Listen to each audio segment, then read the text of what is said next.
on the wrong number. Okay, you need to call in on 1-253-203-6695. Well, maybe we'll try it this way. Okay, we'll try it this way and see. Are you there? Yeah, hello. Is this... Yeah, but you're calling on the wrong number. That's why I couldn't answer, and it kept going on and on.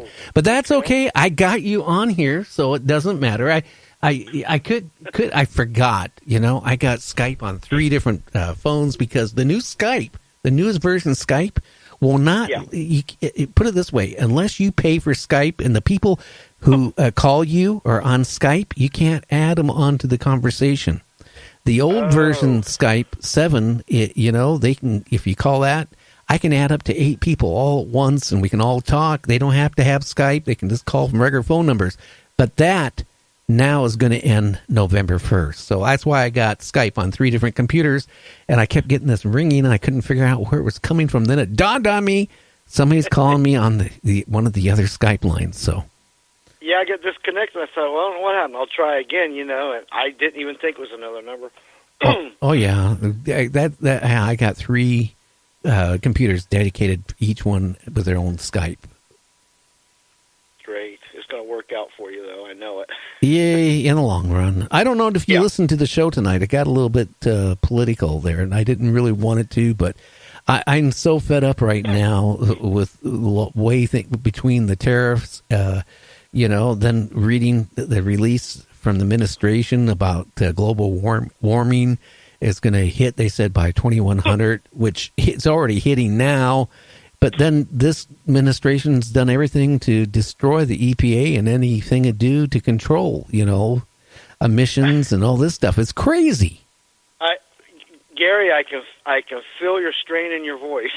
Believe me, I can feel it. I feel like I'm in the Twilight Zone or Outer Limits sometimes. You know what I'm saying? Like you're in a little city and big people are looking down at you, like you're in that one episode, and you're like, get me out of here. Beam me up, Scotty. I want out of this place. I mean, no, but seriously, I'm going to be, again, talking a little bit paranormal. Think about it. I mean, the climate changes is going on fast. Do you think Antarctica is going to still be frozen over by year 2100 at this rate? Oh my God, I was just watching Ancient Aliens just a few minutes ago, and they was showing pyramids coming up out of the snow where it's all melted away. Yeah.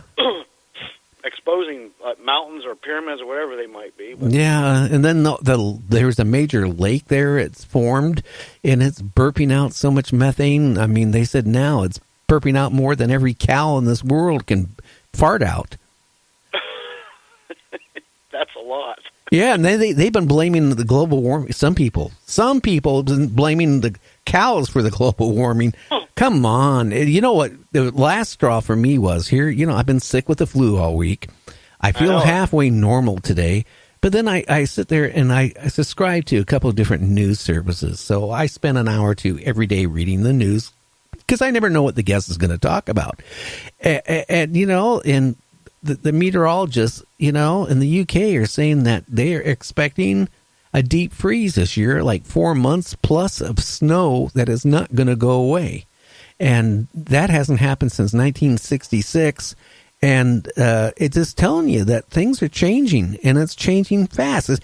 Some parts of the world is going to be really hot where you can't live in it, and some parts of it, you can go outside, right, and set your popsicle down and leave it for a whole day, and it's not going to melt. Well, I can tell you this. For the last 5 to 6 years here in Ohio, it hasn't really been a winter. It's been really mild winters, hardly any snow. And I can tell you, in my younger days, it was snow all the time. It was so cold you couldn't stand it. What people don't realize, when you don't have a cold winter here in the Midwest, the insect population, it increases so much in the spring and summer. It's unbearable. Well, maybe where you're at, but I was reading a report here a couple of weeks ago, like on the West Coast, they're saying there's a lack of bugs. I remember I go on my motorcycle, right?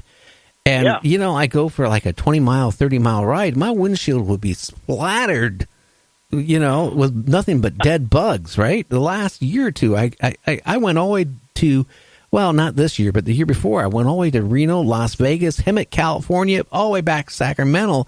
And the only time I probably had very few bugs on the windshield of my motorcycle. It was crazy. And because of the changes of the weather, they say a lot of bugs are dying off. But then you get in other parts of the country, they're not. They're, you know. I know, it's strange. And it's throwing the whole ecosystem off there. It's flip-flopping. Yeah, I don't know. So you got you got a good scary story tonight, other than the economy and the global warming and the fence between the United States and Mexico. Yeah, I got one. It's a true story. It's actually it's a newer true story, not an old one. It happened recently. And well, I guess I'll just start it. Oh, please do. Okay, of course I help people with paranormal problems. That's what I do, and I'm also on Tony Balsito's investigative paranormal team, Archangel Paranormal Society, and he calls me up. Well, first of all, let me backtrack. January of last year. Now, I'm talking January, I think 20th to be exact. He was going to a house here in Ohio to help a person with some, what I call real evil incarnate. And he asked, could you help me out with some prayers? So I set up prayers to back him up in my groups, because you need all the prayers he can get facing that kind of stuff. So he does it. Excuse me. And anyway, everything was okay and everything. And now we fast forward from last January. We're going to fast forward to August 3rd of this year. Now that's, I don't know, what is that? Let's see, February, March, April, May, June, July, August. That's, 6-7 months. Now here's the thing about my groups. They average about, I average about, well, the main groups is where I run. I only ran in my main group, Spiritual Paranormal. And my main group run average of 20 posts a day. Now, if you try to go back from August 3rd to January 20th, your phone will probably freeze up before you get to June. I mean, you can't, it's like, you just can't find it. And even if you did find it, it would literally take you hours to go back to that post. Well, here's what happened. On August 3rd, it was a Friday, this lady friend I know, and she lives somewhere, on the West Coast somewhere. Anyway, she calls me up, and she's got a lot of psychic abilities. And she says, I was just looking at this post you put for prayer warriors to help, Tony with his investigation. And she goes, well, there's some real evil there.